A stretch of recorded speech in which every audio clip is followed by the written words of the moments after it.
Alright, today we're going to look at conditional probability. So these are probabilities with more specific conditions on them. Our learning target is I can model and solve problems using conditional probability. So this is not new information. So I've put the videos out there that we did in Math 2, although it's been a while, I know. But you can go back and watch them if you just need a refresher before you watch this. Or if you watch this all the way through and you're like, I didn't get that at all, then you can go back and watch that video and then watch this one again. So whatever you need to do to get this. Alright, so let's just talk about some basic stuff. So thinking about conditional probability. Probability can include dependent and independent events. So when we have dependent events, then the probability is called conditional. So everything we do today, we're thinking about being dependent. So one event is conditional on the other, so they affect each other. Example, we have a bag of marbles with 3 purple marbles and 2 blue marbles. What's the chance of pulling out a blue marble? So that would be like 2 to 5. Remember, that's the same thing as 2 out of 5, however you want to write that. What's the chance of pulling out a red marble? 3 to 5. Or you could write that 3 out of 5. But what happens once we have pulled one marble? So complete the tree diagram to see what happens. So we have these marbles. If we pick a blue one first, then I'm going to use, my B's are going to represent blue and my P's are going to represent purple. So let me draw a little tree. Okay, so here's what could happen. If I pick a blue first, then I could have 3 purples left and a blue. If I pick a purple first, then I would have 2 purples and 2 blues. Alright, so then let's say I pick another blue, or I can pick another purple, another blue, or another purple. So it's those trees that we did in the last video as well.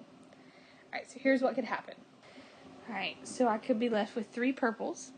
I could be left with 2 purples and a blue, 2 purples and a blue, or at the very end I could be left with 1 purple and 2 blues. So these are conditional because it depends on what happens in the first event as to what could happen in the second event. That's what it's trying to get you to understand. If the marble had been replaced, then the events would be independent. So the whole point of this is because we've taken out a marble and we're not putting it back, that makes it dependent, which makes it conditional. Okay. So let's think about this. If a blue marble is picked on the first pick, what's the probability of getting a blue marble on the second pick? So you can look at your chart, but it would be 1 to 4, or 1 out of 4. If a purple marble is picked on the first pick, what's the probability of getting a blue marble on the second pick? That would be 1 to 2, or 1 out of 2. So we can see that in this case, the outcomes of the second pick were dependent on the first. So it depends on what happens first as to what could happen second. What if we want to know the probability of pulling out 2 blue marbles?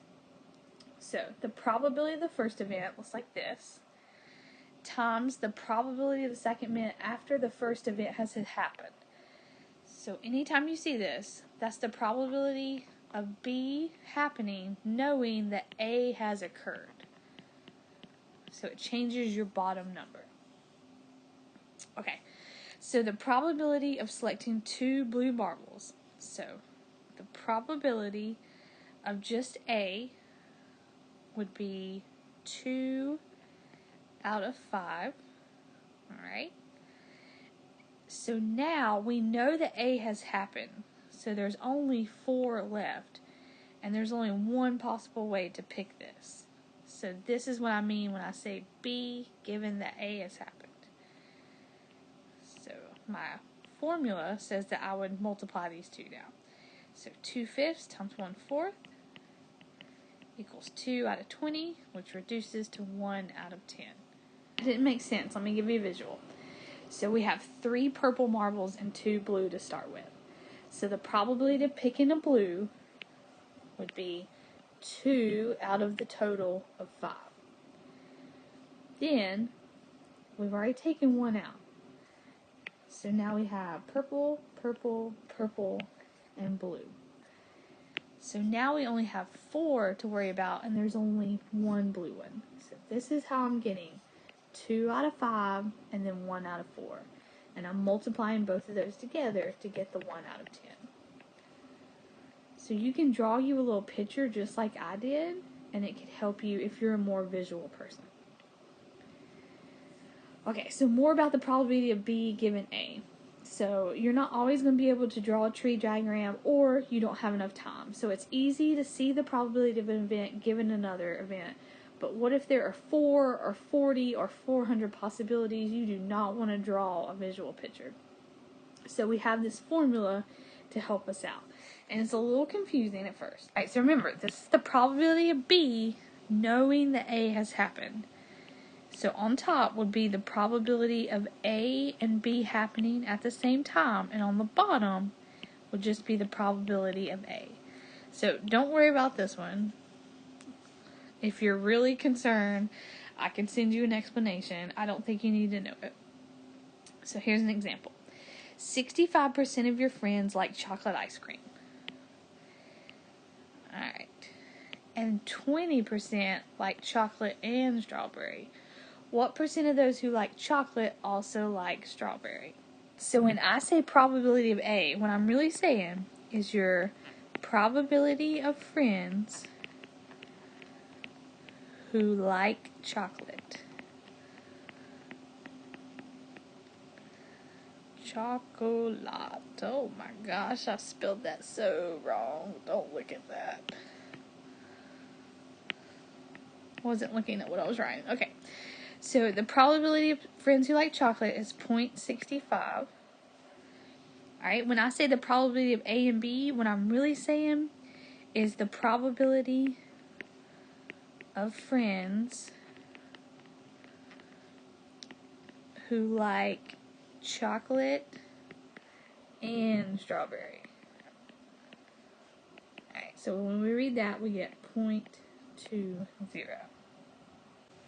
Okay, so when I say the probability of B given A, what I'm really saying is I want the probability of a friend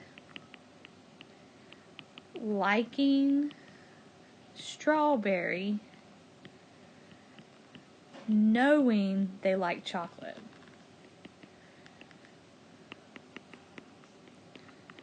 Okay, so I know they like chocolate. I want to know what's the probability that they like strawberry knowing they like chocolate. So here's what the formula looks like. So on the bottom would be the probability that they like chocolate, so 0.65. And on top would be the probability that they like chocolate and strawberry, which is 0.2. So all you have to do is type this in your calculator, and you're going to get 0.308. So that's what the formula is saying. So if you can't draw a visual, you have to use the formula. But it's kind of easy. It's a little difficult, I know. Alright, so here's a multi-step example. You're getting ready for the big soccer game. You hope to be a forward, but it's dependent on the coach. If Coach Tyler is coaching, the probability of playing forward is 0.4. If Coach Edison is coaching, the probability of playing forward is 0.5. Tyler is coached more often, about 6 out of 10 games. What's the probability of playing forward in the big game? So here's a little tree diagram if you're a visual learner. So the probability that Tyler coaches is 0.6. Alright? And the probability of Edison coaching would be 0.4. Alright, and I got that from right here. So 6 out of 10 games is 0.6. So Edison would have to coach 4 out of 10. So that's how I got that. So if you know Tyler is coaching, the probability of playing forward would be 0.4. so the probability you don't would be 0.6. If you know Edison is coaching, the probability of playing forward is 0.5, so the probability that you don't play is 0.5. Alright, so here's what you would do. So yes would be 0.6 times 0.4, which is 0.24. The probability that Tyler coaches and you don't play would be 0.6 times 0.6, which is 0.36. The probability that Edison is coaching and you play, 0.4 times 0.5, which is 0.20. The probability of Edison coaching and you don't play, the same thing. Alright, so there's your little visual of how it will work. So to find the probability, we can add the yes branches together. Oh, where did I put that? I don't know where I put this. Okay, so we want to know what's the probability of playing forward. So we're going to add the yes ones together. 0.24 plus 0.2 gives me 0.44. So there would be a 44% chance of playing forward in the big game. Alright, that's a little confusing. So let's do another example. Alright, a soccer team has a 60% chance of winning when it doesn't snow, but only a 40% chance of winning when it does snow. Suppose there's a 30% chance of snow, make a tree diagram. Alright, if you want to try the tree diagram, you can, and you can do that in 1, 2, 3, or you can just wait for me to do it. So the probability that snows is 30%, so the probability that doesn't snow will be 0.7. When it snows, you have a 40% chance of winning. When it doesn't snow, 60% chance. So 0.4 would go here, 0.6 would go here, 0.6 here, 0.4 there. So now I'm going to just do the multiplications. So 0.3 times 0.4 gives me 0.12. 0.3 times 0.6 gives me 0.18. 0.7 times 0.6 gives me 0.42. And 0.7 times 0.4 gives me 0.28. Alright, to find the probability the team will win, so we're going to add the winning ones together. So yes, we won. Yes, we won. If we do 0.12 plus 0.42, we get 0.54. So there's a 54% chance of winning. Yay. Alright. So another way to think about this would be to think about Venn diagrams. So sometimes it helps to look at this. Okay. So think about the green one as being the probability of A happening, and think about the blue one, the probability of B. So in the middle here would be your probability of A and B happening at the same time. Okay. So if you were doing the probability of B given A,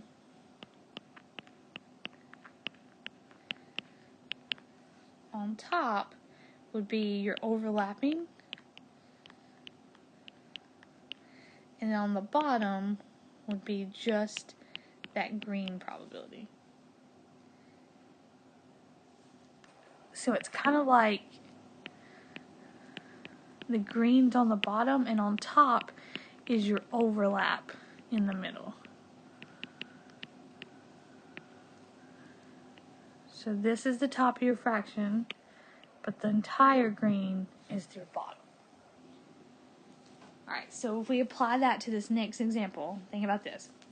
At a middle school, 20% of all students take Spanish and Latin, and 40% of students take Spanish. What's the probability that a student takes Latin given that the student takes Spanish? So our green section is going to be the probability that they take Latin. So our blue section would be the probability they take Spanish. And in the middle, I clicked the wrong button. is the probability they take Latin and Spanish at the same time. Alright, so my top is going to be the overlap. So the overlap is 0.2. My bottom is the entire green section, which is 0.46. So if I put that in my calculator, I get 0.435, or 43.5%. Okay, so that's just another way to think about it. So we've looked at thinking about it with a Venn diagram, we've looked at it with a tree diagram, and we've looked at it with just using the formula. So hopefully one of these is maybe clicking and you could use. So we're just going to do some examples. So here's the first one. A jar contains 15 marbles. 7 are green and 8 are red. If 3 marbles are drawn one after the other successively without replacement, that's what makes it dependent. What is the probability that the 3 marbles are green? Okay. I'm gonna do a visual for some of you. Alright, so first you had 7 out of 15. You took one green one away and you didn't replace it. So now there are 6 out of 14 possibilities. You took another away and you didn't replace it. So now there are 5 out of 13. And now you're going to multiply all 3 of those together. So when I get all those together, I get about this much. Or you could say that was 7.7%. Either way you want to think about it. Alright, so the next one really can't do a visual, so you have to just use the formula. And it's not too bad, so you can try it in 1, 2, 3. In a class of 70% of students like coffee, 40% students like both tea and coffee. What percentage of students who like coffee also like tea? Alright, so this is what I would do, and I would get 0.28. Let's look at some other examples. So you can try C and D. You can pause it and try it in 1, 2, 3. Alright, this is what I did for C, and I got 0.12. For D, I'm going to draw one of those tree diagrams. So I draw a tree diagram, and then 0.8 times 0.6 times 0.3 is 0.144. Alright, so let's look at some frequency tables. I think these are really nice. So this could also be called a two-way table. So a two-way frequency table is a visual representation of the possible relationships between variables. Sometimes these might be called frequency distributions, but it's just laid out really nicely for you. So to examine the two-way table, relative frequency table, the displays are in ratios or percentages. Alright, so just simple frequencies. This is how you would get this. And you could do it as fractions, or you can do it as decimals, and sometimes they do ratios, stuff like this. Okay. So if we want to answer the question, in this survey, do girls tend to participate in after-school activities more often than boys? Then we would need to set up conditional relative frequencies. Okay, so here's how we do this. So I know that there are 90 total, and for my guess, notice that they're out of 40.